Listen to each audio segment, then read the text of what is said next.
Hi అండి, ఏం చేస్తున్నారు? అబ్బా, చాలా చలి పెరిగిపోయింది అబ్బా హైదరాబాద్ లోని. మీ ఏరియాలో చలి ఎక్కువ ఉందా తక్కువ ఉందా ఏంటో కామెంట్ సెక్షన్ లో షేర్ చేయండి. నాకు చలి అంత ఇష్టం ఉండదు. చలి అసలే మనం లేజీ, ఇంకా ఈ చలి అంటే అసలు ఈ బెడ్ మీద నుంచి లేకపోతే ఇది రూమ్ నుంచి బయటికి రాబోద్దే ఇది. చాలా చాలా చలి నాకు అంత నచ్చదు అనమాట. నాకు మోర్ లైక్ ఎండ, ఉక్క, చెమట అవే నాకు కొంచెం ఎక్కువ నచ్చుతాయి. ఎందుకంటే ఎక్కువ ఎండ ఉన్నప్పుడు మనకు తెలియకుండా ఎక్కువ వాటర్ కంటెంట్ కూడా తీసుకుంటాం. సో మన బ్రెయిన్ కూడా మంచిగా ఫంక్షన్ చేస్తుంది, బాగా అనిపిస్తుంది. నాకు ఈ వింటర్ సీజన్ లో నేను వాటర్ ఎక్కువ తీసుకోను, సో డిహైడ్రేట్ అవుతుంది నా స్కిన్. డ్రై స్కిన్ అది మరి ఇంకా డ్రై అయిపోతుంది. ఎక్కడ చూసినా దురదగా ఉంటది, మండుతూ ఉంటది. బాడీ లోషన్ ఎక్కడైనా బై మిస్టేక్ మిస్ అయిపోతే అక్కడ మండిపోతూ ఉంటది. లైక్ నా బాడీకి వింటర్ అస్సలు పడదు. అండ్ నాకు ఎప్పుడు చూసినా జలుబులాగే ఉంటది, ఏ పని చేయబుద్ధి అయితే ఏం లేదు. సో మీరు వింటర్ బేబీయా, సమ్మర్ బేబీయా, లేదా రెయినీ బేబీయా, ఏంటి మీకు ఏది ఇష్టం అన్నది నాకు కింద షేర్ చేయండి. అండ్ ఈ వింటర్ సీజన్ అనగా మన పిల్లల స్కిన్ గురించి కూడా మనం చాలా ధ్యానం ఉంచాలి, లైక్ చాలా ప్రొటెక్ట్ చేయాలి. So I have 2 products recommendations. అది వచ్చేసి Mamaearth moisturising bathing bar for babies. ఇందులో goat milk, oat milk, shea butter ఉంటుంది. ఇందులో పారాబిన్స్ ఉండవు, SLIS అవన్నీ ఏమి ఉండవు. Toxic free dermatologically tested, pH balance కూడా ఉంటుంది 5.5. ఇది పుట్టిన పిల్లల నుంచి యూజ్ చేయొచ్చు. ఇది 2 ఉంటది అనమాట ఒక ప్యాక్ లని. మనకి సబ్బు వచ్చేసి ఇలా ఉంటది, సో మనం గట్టిగా పట్టుకోగలుగుతాం, సబ్బు జారిపోదు అనమాట. ఆ చిన్న పిల్లలకి స్నానం చేస్తున్నారు, సబ్బు జారిపోకుండా బ్యూటిఫుల్ షేప్ ఉంటది. సో మనం బాగా పట్టుకుని చేయొచ్చు. ఒకటి కొంటే ఒక దాంట్లో వచ్చేసి 75 grams ఉంటది. అలాంటివి 2 ఉంటాయి అనమాట ఈ ప్యాకేజ్ లో. మంచిగా ఈ సబ్బుతో స్నానం చేపించేస్తామా, దాని తర్వాత మన బాడీ లోషన్ కి ఇది యూజ్ చేయొచ్చు. ఇది మనం ఫుల్ బాడీకి, ఫేస్ కి యూజ్ చేయొచ్చు. Mamaearth baby rich moisturising cream with almond oil and shea butter for dry skin, dermatologically tested 0 to 5 years అనమాట. నేను కౌశాలిక్ కూడా యూజ్ చేస్తున్నాను, he's not 5 years old. But ఇదేంటి చాలా చాలా లైట్ మాయిశ్చరైజర్ అన్నమాట. మనకి అంటే జిడ్డుగా అస్సలు అనిపించదు. సో పిల్లలు ఇష్టంగా అప్లై చేసుకుంటారు. అప్లై చేసిన తర్వాత మీకేం తెలియదు అనమాట, మంచిగా అబ్జర్వ్ అయిపోతుంది. మామూలుగా స్కిన్ లాగే ఉండదు అనమాట. మంచిగా హైడ్రేట్ చేస్తుంది, మాయిశ్చరైజ్ చేస్తుంది. బట్ వాళ్ళకి జిడ్డుగా చిరాక్గా అనిపించదు. అందుకోసం మార్నింగ్ కుషాల్ స్కూల్కి వెళ్లే ముందు మంచిగా ఇది అప్లై చేసేస్తా. సో ఓపిక ఉన్న టైంలో ఫుల్ బాడీకి అప్లై చేస్తా, లేదంటే ఫేస్ కి, చేతులకి అప్లై చేస్తా. అవే కదా ఎక్కువ గాలికి ఎక్స్పోజ్ అయ్యేవి. మెయిన్లీ చీక్స్ దగ్గర బాగా పగిలిపోతాయి, పెదాలు బాగా పగిలిపోతాయి. మంచిగా లిప్ బామ్ అప్లై చేసి ఇది అప్లై చేస్తే బాగుంటది, చాలా చాలా బాగుంటది. ఒక టబ్ ఒక వింటర్ కి మంచిగా వస్తుంది. సో వీటన్నిటిది లింక్స్ నేను కింద డిస్క్రిప్షన్ బాక్స్ లో ప్రొవైడ్ చేశాను చూడండి. అండ్ మీ all know Mamaearth is a plastic positive brand. అంటే ఎంత ప్లాస్టిక్ వీళ్ళు యూజ్ చేస్తారో అంతకన్నా ఎక్కువ ప్లాస్టిక్ ని వీళ్ళు రీసైకిల్ చేస్తారనమాట. అండ్ మనం ఆర్డర్ చేసిన ప్రతిసారి వీళ్ళు మొక్కలు కూడా నాటుతారు. అంతేకాకుండా Mamaearth products are available at Amazon, Flipkart, FirstCry, Nykaa, Purplle, ఇలా అన్ని వెబ్సైట్స్ లో మనకి మమాఎర్త్ ప్రొడక్ట్స్ అవైలబుల్ గా ఉంటాయి. వీళ్ళ ఓన్ యాప్ కూడా ఉంది, మీకు కావాలంటే అది కూడా డౌన్లోడ్ చేసుకోవచ్చు. అండ్ ఆఫ్లైన్ స్టోర్స్ లో కూడా ఇవి అవైలబుల్ గా ఉన్నాయన్నమాట. నా కూపెన్ కోడ్ శిరీష 2023. ఇది ఈ ఇయర్ కి లాస్ట్ కూపెన్ కోడ్ అవుతుంది. Next year coupon code change అయిపోద్ది అనమాట. శిరీష 2023 అన్న కూపెన్ కోడ్ యూజ్ చేస్తే వీళ్ళ వెబ్సైట్ లోని అండ్ వీళ్ళ యాప్ లోని మీకు ఎక్స్ట్రా 20% డిస్కౌంట్ వస్తుంది అనమాట.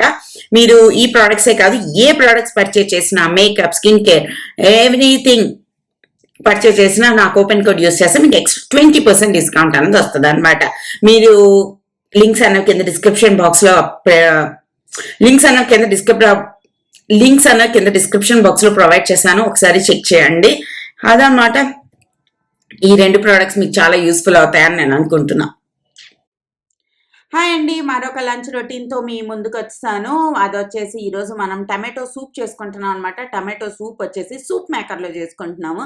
అన్ని సామాన్లు ఉంటాయి తెలుసా నా దగ్గర, లేని సామాన్లు అంటూ ఉండదు.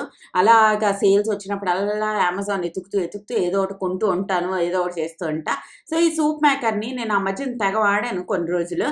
దాని తర్వాత ఇది నా కింద కబోర్డ్స్లోకి వెళ్ళిపోయింది. ఆ కబోర్డ్లోకి వెళ్ళిపోయిన తర్వాత దీన్ని బయటికి తీయడం అనేది అసాధ్యంలా అయిపోద్ది అనమాట.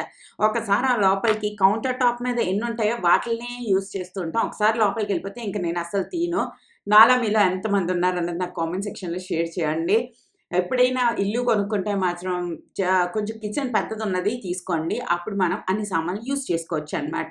మొన్న ఎవరో కూడా కామెంట్ చేశారు, మీరు సంత పెంచేస్తున్నారు, ఎంత సంత పెంచితే అంత కష్టం అండి లైఫ్లో అనేసి. It's so true. కొన్ని మన చేతుల్లో ఉంటాయి, కొన్ని మన చేతుల్లో ఉండవు కదండీ. కొన్ని కొలాబరేషన్స్‌కి అంటూ వస్తూ ఉంటాయి. లైక్ కొన్ని ప్యాషన్ ఉంటది. లైక్ హౌస్ వైఫ్స్‌కి ఇంకేం ప్యాషన్ ఉంటది చెప్పండి? మనమా ఎక్కడికి ఎళ్ళము, ఏమి చెయ్యము. నాకు ఎందులో అయినా హ్యాపీనెస్ వస్తది అంటే మన వరల్డ్ అన్నది చాలా చిన్నది గదా! దీంట్లోనే మనం హ్యాపీనెస్ ఎతుక్కోవాలి. దీంట్లోనే కొత్త చీజులు లెర్న్ చేయాలి. ఇలా ప్రతీదీ ఇందులోనే ఉండడం వల్ల వీటిల్లోనే హ్యాపీనెస్ అనేది ఏరుకుంటామనమాట. లైక్ బయటికెళ్ళి జాబ్ చేస్తున్న వాళ్ళకి రకరకాల ఛాలెంజెస్ అన్నవి వస్తూ ఉంటాయి. ఆ ఛాలెంజెస్‌ని వాళ్ళు ఫేస్ చేస్తున్నప్పుడు వాళ్ళొకటి అచీవ్ చేశాము అన్న ఫీలింగొస్తది. లైక్ హౌస్ వైఫ్స్‌గా ఉన్న వాళ్ళకి పెద్ద ఛాలెంజెస్ కూడా ఏమి ఉండవు.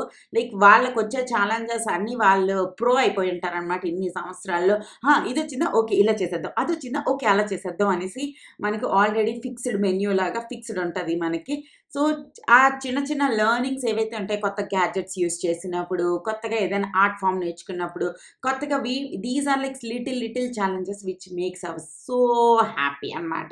నాకీ కొత్త సామాన్లు వాడడం, నేర్చుకోవడం అంటే చాలా చాలా ఇష్టం. సో, ఇది ఒక సూప్ మేకర్. చాలా కంపెనీస్ ఈ మధ్యన దించుతాయి. నాకు ఫస్ట్ సూప్ మేకర్ అని ఒకటుంటదని 'వండర్ షెఫ్' నుంచే తెలిసింది. Sanjeev Kapoor 'wonder chef' soup maker నుంచి నాకు తెలిసిందనమాట. అరె వాహ్! సూపుకి కూడా ఒక మేకర్ ఉంటదా అని అప్పుడు అనుకున్నాననమాట. సో, ఇదేమి లేదు. మనం ఏ ఇంగ్రీడియెంట్స్‌తో సూప్ చేయాలనుకుంటున్నా అవన్నీ కలిపి ఆ సూప్ మేకర్‌లో ఏసేస్తాం. It's like kettle plus mixer. ఈ రెండిటిది కలిపితే అవుతది సూప్ మేకర్. అదేంటంటే మనం వెజిటబుల్స్ ఏసి వాటర్ ఏసేస్తాం. అందులోని అక్కడ ఉంటదనమాట ఎంత ఎయ్యాలి అని చెప్పి. అక్కడి వరకు వాటర్ యాడ్ చేసేస్తాము. దాని తర్వాత మూసేస్తాం. అది బాయిల్ అవుతది, గ్రైండ్ అవుతది, బాయిల్ అవుతది, గ్రైండ్ అవుతది. అలా మొత్తానికి అది మొత్తం కలిసి మనకి సూప్ అయిపోద్దనమాట. 19 మినిట్స్ చూపిస్తుంది. ఒకసారి అన్నీ అందులో ఏస్తా అంటే ఇంక దాన్ని ముట్టక్కర్లేదు, ఏం జేయక్కర్లేదనమాట. ఈ సూప్ మేకర్‌లో నాకు నచ్చిందేంటి అంటే ఇందులోని మనము నార్మల్ కుక్కర్‌లో చేసుకున్నప్పుడు ఫైబర్ మొత్తం తీసేసి జల్లించేస్తాం గదా! ఇది జల్లించక్కర్లేదు. ఒక ప్యూర్ ఫార్మ్ ఆఫ్ ఫైబర్‌ని మనం తింటాం అనమాట. అండ్ అందరి గొంతులు నొప్పొస్తున్నాయి మా ఇంట్లోని. కొంచెం జలుబు, కొంచెం దగ్గు ఉంటున్నట్టు అనిపిస్తుంది. సో, నేనొక జింజర్ బేస్డ్ వంకాయ కార్న్ కర్రీ చేస్తున్నా. ఇది మీ ఇంట్లో జింజర్ ఉంటే ఈరోజు ట్రై చేయండి. ఎంత యమ్మీ అంటే అంత యమ్మీ ఉంటది.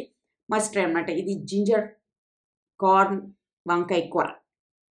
సో, ఫస్ట్ మనం ఆయిల్ యాడ్ చేసుకుంటాం. దాంట్లో తాలింపు దినుసులు యాడ్ చేసుకుంటాం. దాంట్లో బోలెడంతా దంచుకున్న ఒక 3 inches piece 3-4 inches piece of జింజర్‌ని దంచుకొని అందులో యాడ్ చేస్తాం. ఈ జింజర్ బాగా ఫ్రై అయిన తర్వాత లైక్ 50% లాగా ఫ్రై అయిన తర్వాత అందులోనే మనం వంకాయలేసేస్తామనమాట. వంకాయలు కొద్దిగా ఫ్రై అయిన తర్వాత మనం ఆల్రెడీ కట్ చేసి పక్కన పెట్టుకున్న కార్న్ ఏదైతే ఉందో వాటిలిని కూడా ఇందులో యాడ్ చేసేస్తాం. దాంట్లో కొద్దిగా వాటర్ యాడ్ చేసి దాన్ని కుక్ అవ్వడానికి పక్కన పెట్టేస్తామనమాట. దీంతో మనకి ఇంకేం పని లేదు. లాస్ట్‌లో కుక్ అయిపోద్ది అది మట్టుకునది. దాంట్లో కొద్దిగా ఉప్పు, కొంచెం కారం ఏసేస్తే దీని పనయిపోయింది. దీన్ని తీసి పక్కన పెట్టేయండి. ఈలోపు మన సూప్ ఏంటయిందా అని చూస్తున్నా 11 మినిట్స్ వచ్చినప్పుడు దాంట్లోంచి రకరకాల సౌండ్‌లు రావడం స్టార్ట్ అయిందనమాట. గుర్రు, గుర్రు, గుర్రు అని చెప్పి ఓహో! కుక్ అయిపోయిందా? ఇప్పుడు ఇది గ్రైండ్ అవుతుందా? అని నేను అనుకున్నాననమాట. సో, దాని తర్వాత మనం ఇప్పుడు చేస్తున్న పన్నీర్ బటర్ మసాలా సాహిల్‌కి చాలా చాలా నచ్చుతది పన్నీర్ బటర్ మసాలా. అందుకోసమే నేను చేసి ఉంచుకుంటాననమాట. ఉంచుకుంటానంటే వాడు స్కూల్ నుంచి వచ్చాక తినే వరకు అని. అర్థమైందే? దాంట్లోని మనము ఆల్రెడీ కొంచెం ఆయిల్ యాడ్ చేసేస్తాము. దాని తర్వాత బటర్ యాడ్ చేసేస్తాం. దాంట్లో యాలకులు, లవంగాయలు యాడ్ చేసేస్తాం. తర్వాత ఆనియన్స్ యాడ్ చేసేస్తాం. అండ్ మన సూప్ మేకర్‌లో సూప్ అనేది రెడీ అయిపోయింది. ఆల్మోస్ట్ నాకది నచ్చుతదనమాట. దీంట్లో మళ్ళీ జల్లించాల్సిన అవసరం లేదు. ఇంకేం చేయక్కర్లేదు. We can happily directly eat it అనమాట. ఈ చల్లని వింటర్‌లో ఈ వేడి వేడిగా సూపు మీకు మీ ఆవిడ కానీ ఇస్తున్నట్టయితే be grateful. Be show some gratitude. ఓకేనా? అండ్ మీకోసం మీరు కనుక ఈ సూపుల్ని ఇలాంటివి చేసుకుంటే be happy. This is called self love. You are loving your self అని ఒక్కసారి మనకి మనం గుర్తు చేసుకొని మంచిగా ఆ సూప్‌ని ఎంజాయ్ చేయండి. లైట్‌గా మీద కొంచెం బటర్ యాడ్ చేశా. దాంట్లో కొద్దిగా పెప్పర్ యాడ్ చేసుకొని ఆమామని మంచిగా చల్లని గాలిలో వెచ్చగా సూప్ తిందాం. అండ్ నిన్న నేను మా ఆయన మాట్లాడుకుంటూ, "ఈ చలికే నువ్వింత అయిపోతున్నావా? మనం ఢిల్లీలో ఉండేవాళ్ళం గుర్తుందా? అక్కడ చలితో కంపేర్ చేస్తే అసలు ఇది చలే కాదు" అన్నారు. బట్ నేను ఢిల్లీ నుంచి వచ్చి కూడా 6 సంవత్సరాలు, 7 సంవత్సరాలు అయిపోయింది. సో, నాకేం గుర్తులేదు అసలు ఢిల్లీ గురించి. కానీ అక్కడ మరీ చాలా ఫస్ట్ టైమ్ ఎళ్ళినప్పుడైతే లిటరల్లీ నాకు ఈ చలిలో మనుషులు ఎలా బతుకుతారా బాబు! ఎందుకు ఎందుకు వాట్ ఈస్ దిస్ లైఫ్ అలా ఫీలింగ్ వస్తుందనమాట. నాకు అసలు చలి పడదనమాట. అందుకే నాకు బెంగుళూరు కూడా అంత ఇష్టం ఉండదు. బెంగుళూరులో సంవత్సరం అంతా చలే. కొద్దిగా అలా అనిపిస్తూ ఉంటదనమాట. సో, దేనిదాకలా నూనెలోని బటర్ ఏయడం మర్చిపోయానని చెప్పి ఇప్పుడు ఒక బటర్ పీస్ ఇందులో యాడ్ చేస్తా. ఆనియన్స్ ఆల్మోస్ట్ కుక్ అయిపోయింది. కొంచెం ట్రాన్స్‌లూసెంట్ లాగా అయిపోయింది. దాంట్లోని కొద్దిగా టమాటోలు కూడా ఇందులో యాడ్ చేసేస్తాం. తర్వాత దీన్ని గ్రైండ్ చేసేస్తామనమాట. అయిపోతది. మన పన్నీర్ బటర్ మసాలాది గ్రేవీ రెడీ అయిపోతది. వెరీ ఈజీ అబ్బా చేసుకోవడం. చాలా చాలా ఈజీ. చాలామంది గ్రేవీని కూడా మనము ముందే గ్రైండ్ చేసి పక్కన పెట్టేసుకుంటారు. హ్యాపీగా ఎప్పుడు కావాలంటే అప్పుడు ఏ వెజిటబుల్ కావాలంటే ఆ వెజిటబుల్ ఇందులో యాడ్ చేసేస్తే అయిపోతది. చాలా చాలా ఈజీ. అప్పుడప్పుడు ఇవి కూడా బావుంటాయన్నమాట. అండ్ వింటర్ సీజన్‌లో మీకు ఏంటి ఎక్కువ తినాలనిపిస్తది? నాకైతే సూపీ నూడిల్స్ ఇలాంటివన్నీ బాగా తినాలనిపిస్తది. అండ్ కొద్దిగా ఉంచుకున్నాను. సో, కొంచెం క్రంచ్‌గా అక్కడక్కడ జీడిపప్పు అన్నీ తగులుతుంటే బావుంటదని చెప్పి అండ్ ఆ మసాలా అన్నది పేస్ట్ చేస్తా. దాన్ని మనం కుక్ చేసేసుకుంటాం అనమాట. దీంట్లో కొద్దిగా వాటర్ కూడా యాడ్ చేయాలి. ఎందుకంటే జీడిపప్పు తొందరగా థిక్ చేసేస్తదనమాట. అలా నడుస్తూ ఉంటది. ఇంకేంటి విశేషాలు? చూస్తుండగా 2023 కూడా అయిపోయింది. 24 కూడా వచ్చేద్ది. ఇప్పుడు మనకు తెలియకుండానే ఫట్టుమని న్యూ ఇయర్ వచ్చేస్తది. న్యూ ఇయర్ అయిపోయిన వెంటనే పండుగొచ్చేద్ది. పండుగ అయిపోయిన వెంటనే ఎగ్జామ్స్ వచ్చేస్తాయి. అంటే కళ్ళు మూసి తెరిసేలోపు మార్చొచ్చేద్దనమాట. సో, ఈ ఇయర్ న్యూ ఇయర్‌కి ఏమన్నా ప్లాన్ చేస్తున్నారా ఏంటి? నేనైతే జీరో ప్లాన్స్. ఈసారి నాకసలు న్యూ ఇయర్ వరకు అంటే రాత్రి 12 వరకు పడుకోకుండా లెగిసి కేక్ కూడా కట్ చేయాలని లేదు. నేను 9 గంటలకే తినేసి 10 గంటలకే పడుకొని పోదామని డిసైడ్ అయిపోయాననమాట. యాహ్! అండ్ ఈసారి no resolutions nothing. Only one resolution, one day at a time. ఒక డేని ప్రశాంతంగా ఎలా గడపడమో give more importance to your kids, give more importance to your self అంతే. ఇంకొకళ్ళ గురించి ఇంకొకళ్ళు ఏం ఆలోచిస్తున్నారు వాటన్నిటి గురించి కొద్దిగా పక్కన పెట్టి నా హెల్త్ మీద, నా పిల్లల హెల్త్ మీద మాత్రమే కాన్సంట్రేట్ చేయాలనుకుంటున్నా. అనుకోవడానికి ఏమైనా అనుకుంటాం. కానీ చేసినప్పుడు మాత్రం అందరం అన్నీ కలిసి చేసేస్తూ ఉంటాం అనమాట. సో, మన ఈ పన్నీర్ బటర్ మసాలాకొచ్చేసి నేను చూసిన దాని ప్రకారం పన్నీర్‌ని ఫస్ట్ ఫ్రై చేయకూడదు. చేయకపోతేనే బావుంటదనమాట.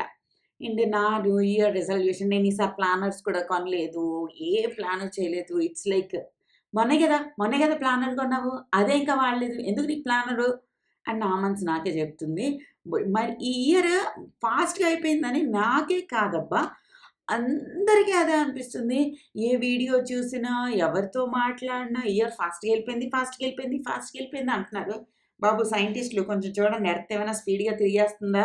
మనకు తెలియట్లేదా? కొంచెం చెక్ చేస్తారా అందరూ? అన్న ఫీలింగ్ వచ్చిందనమాట. అండ్ దీని మీద కసూరి మేథి ఉంటది కదా! అదుంటే దీని మీద కొంచెం ఏసుకోండి. అది సూపర్ యమ్మీ ఫ్లేవర్‌నిస్తదనమాట. సో, అయిపోయింది మన పన్నీర్ బటర్ మసాలా. మరి నాకు ఆ కూర మరీ యెల్లోగా పన్నీర్‌లో కనిపిస్తుంది. ఏంటి బ్యూటిఫుల్‌గా కనిపించట్లేదని చెప్పి ఒక క్యాప్సికమ్ కట్ చేసి ఇందులో ఏసేసాను. క్యాప్సికమ్ ఎందుకేసావు సిరి అంటే ఫస్ట్ యాక్సికమ్ కనిపిస్తది. దాని తర్వాత అది 50% ఉడికినా బానే ఉంటదనమాట. క్యాప్సికమ్ ఫుల్లుగా ఉడికే వరకి పన్నీర్ ఉంచామంటే అది రబ్బర్‌లా అయిపోతది. సో, మన కర్రీ రెడీ అయిపోయింది. వంకాయ, కార్న్, పప్పు, అన్నం and paneer butter masala. And మా ఆయన కోసం వచ్చేసి లెఫ్ట్ ఓవర్ రొట్టి, లెఫ్ట్ ఓవర్ చేప కూడా వేడి చేస్తున్నాను. రోటీస్ రాత్రి చేసినవే. అందులో ఒకటి వేడి చేసి మా ఆయనకిచ్చేస్తున్నాననమాట. ఇది మా ఆయన ప్లేటు. మొన్న చేప కూడా చేసాము. అది కూడా వేడి చేసి మా ఆయనకిచ్చాననమాట. ఇది మా ఆయన plate. Looks more colourful and more ingredients. దాని తర్వాత ఈవినింగ్ అయిపోయింది. ఈవినింగ్ మరి మన సూప్ చేసుకున్నాం కదా! ఆ సూప్ మధ్యాహ్నం మా ఆయనకిచ్చాం. మరి మనం తినలేదు గదా! దానికోసం వచ్చేసి సూప్ మీద మనకి ప్లెయిన్ సూప్ తినడానికి నచ్చదనమాట. అందుకోసం మనం మన బ్రెడ్ నేపుకుంటున్నాము. ఇంతకుముందు ఇలా బ్రెడ్ డీప్ ఫ్రైయే చేసేదాన్ని. అప్పుడు చాలా బావుంటదనిపిచ్చేది. బట్ ఇప్పుడు వద్దు. ఎక్స్‌ట్రా క్యాలరీస్ ఎందుకు?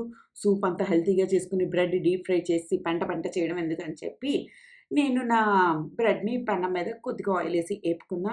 అండ్ మన బ్యూటిఫుల్ రెడ్ కలర్ టమాటో సూప్‌లోని కొద్దిగా బ్రెడ్ పీసెస్ ఏసుకొని ఈవినింగ్ అలా టీ బదులు ఇది తింటే మస్త్ యమ్మీ ఉంటదనమాట. అది ఈరోజుది vlog. Simple vlog I know. Ah, అంతే ఇంకేం చేయలేము. మరో వీడియోతో మళ్ళీ రేపు కలుస్తా. అప్పటి వరకు happy new year, advance, ta-ta, bye bye.